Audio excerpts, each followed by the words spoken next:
Oke, kita akan bersama-sama dulu melihat fenomena pembelajaran ya.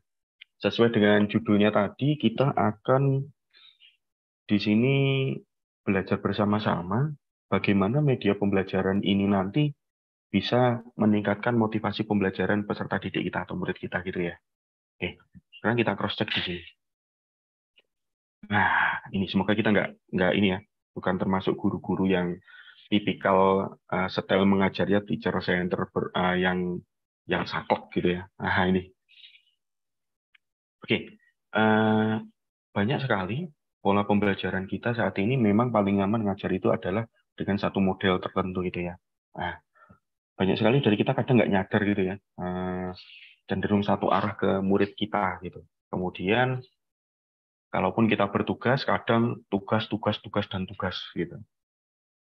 Nah, ini fenomena ini kayaknya di sekitar kita juga mungkin ada yang terjadi gitu ya. Model style-style pola mengajar yang masih satu arah, kemudian pokoknya latihan, latihan, latihan, muridnya entah suka nggak suka, ya pokoknya latihan gitu ya. Dengan model-model pembelajaran yang masih klasik, mungkin mengerjakan tugas di lembar kerja terus, gurunya tugas kemana, kasih tugas, tugas, tugas, kemudian ada juga yang setelah pembelajaran selesai, biar mantap diberi PR gitu ya, PR-nya nggak tanggung-tanggung, bisa ratusan gitu ya. Itu pengalaman saya dulu waktu saya masih SD gitu. Biar Eptanasnya nilainya bagus, waktu itu tiap pulang sekolah pasti latihan dengan mengerjakan LKS itu. Itu pola-pola yang saya dulu pernah ngalami. Nah, dengan style pola mengajar yang seperti itu gitu ya. Nah, ini salah satu dampaknya. Nah, ini DM tipe 3, bukan diabetes mellitus ya Bapak Ibu ya. Saya nyebutnya DM tipe 3. Jadi muridnya cuman duduk, diam, mendengarkan gitu ya kan. Ya paling banter bertahan gitu ya, 1 jam 2 jam, habis itu biasanya sudah mulai menguap gitu, mulai mengantuk. Ini nih fenomena ini sering sering terjadi di kita ya mungkin ya, tanpa secara kita sadar gitu ya. Nah itu yang sering terjadi pola-pola pembelajaran. Ya ini dampaknya seperti ini yang terjadi di kelasnya gitu ya, pengkondisian kelasnya monoton, akhirnya yang terjadi di M3 ini tadi. Duduk, diam, dengarkan, ujung-ujungnya mengantuk.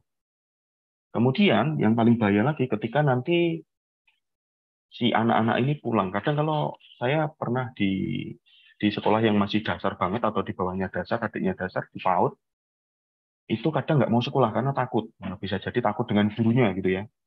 Kemudian yang SD juga gitu. Kenapa hari ini kok tiba-tiba mulus perutnya? Ya kan? Nah, ternyata takut dengan gurunya. Jadi dia nggak mau masuk ke sekolah gitu ya. Orang tuanya akhirnya bingung gitu ya. Nah, ini sebuah hal yang perlu kita introspeksi bersama-sama juga. Bisa jadi apa ngajar saya terlalu kaku ya? Apa eh, satu arah gitu sehingga anak-anak nggak nyaman gitu ya. Dan tentunya dengan program pemerintah saat ini melalui kurikulum Merdeka kita mulai banyak belajar banget tentang pembelajaran berdiferensiasi dan dengan media pembelajaran yang tentunya beragam juga sesuai dengan kebutuhan anak kita lebih lebih bisa ber, berpusat pada pembelajaran di anak seperti itu. Nah ini nih fenomena awal ya. Nah, sekarang kita bandingkan. Oke,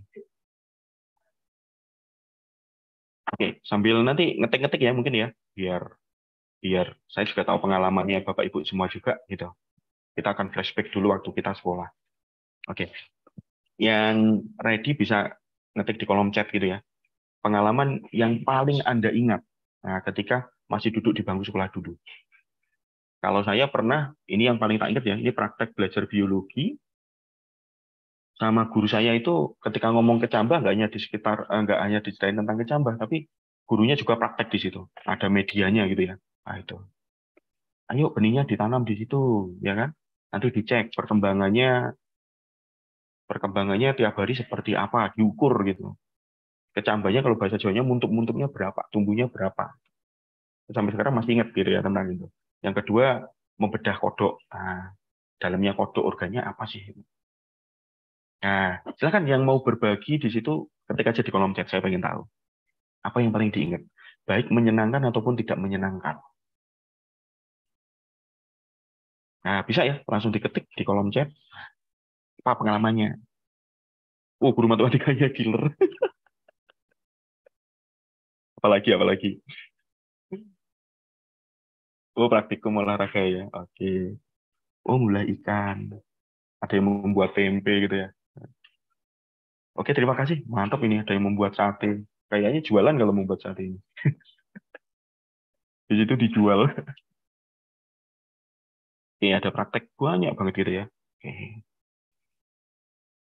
Gurunya ada yang sangat kejam gitu ya. Biasanya gitu ya, yang diingat sama kita itu style ngajar gurunya, ya kan? Jadi pembelajaran bermakna itu bisa positif, bisa negatif, ya kan? Kalau yang positif yang itu tadi ya, masih ingat dengan praktek-praktek kita dulu gitu ya kan? Kalau negatif kadang keinget gurunya waktu marah-marah, ya kan?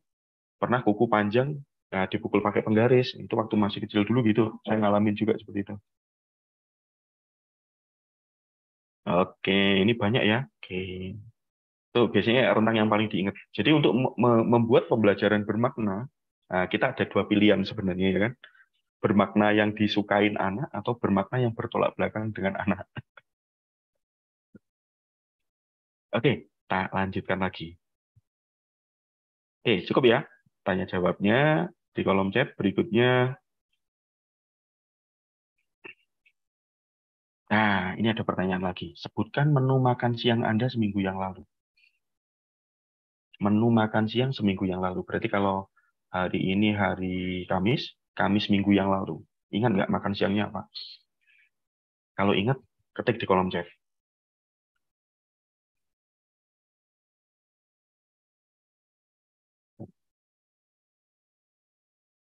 Oke, sambil saya lihat ya, lihat. Oke, oh puasa. Oke, ayam goreng, ayam goreng. Sambil saya melihat menu-menu di daerah jenengan ya, Bapak Ibu ya. Oh, ada yang suka ini ya, Kentucky. Oke, sambal pete gitu ya, rendang. Oke. Tapi juga mungkin ada yang lupa ya. Nah, aku kemarin seminggu kemarin makan apa ya lupa. Karena mungkin nggak berkesan gitu ya.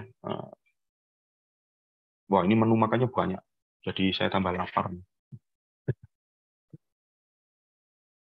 Oke, capcay, wiguma, waduh jengkol balado. Ini kayaknya sesuai dengan khasnya masing-masing ya. Ada sukwit dari Lampung,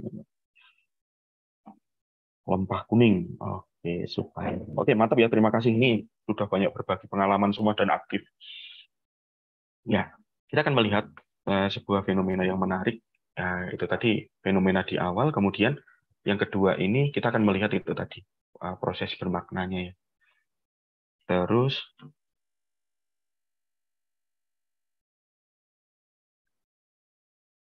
ini pendapatnya si Larry King ya. Di situ dia menyebutkan bahwa daya ingat itu lucu gitu ya. Kita bisa mengingat sesuatu yang terjadi 50 tahun yang lalu, namun kita juga bisa melupakan apa yang kita makan kemarin siang. Ya ini menarik, menarik. Ketika kita nanti ngomong tentang motivasi, nah, ternyata motivasi itu nanti ada hubungannya dengan salah satunya ini gitu ya. Berarti ingatan, ingatan. Kalau kita ngomong ingatan, pasti nanti ada hubungannya dengan memori, proses memori di dalam otak kita juga gitu ya. Nah, itu ada takut tautannya. Jadi seluruh informasi yang kita berikan ke anak itu nanti akan diolah. Ngolahnya di mana? Ya melalui proses itu tadi. Bisa jadi itu nanti dia semakin semangat, bisa jadi karena sesuatu hal dia jadi takut karena tidak semangat, dan itu nanti berdampak pada salah satunya, dampaknya salah satunya dia nanti akan itu tadi. Nah, jadi ingatan jangka pendek atau jangka panjang atau mungkin sekilas saja lupa gitu ya. Sama dengan murid-murid kita. Jadi kalau kita nanti proses pembelajarannya tidak mengena, nah, tidak bermakna, itu nanti bisa jadi seperti itu. Setelah pulang dari sekolah, nah lupa gitu, lupa. Yang diingat ya gurunya yang marah-marah tadi gitu ya. Nah, tadi itu masuk ke long term memory dia atau ingatan jangka pandang dia.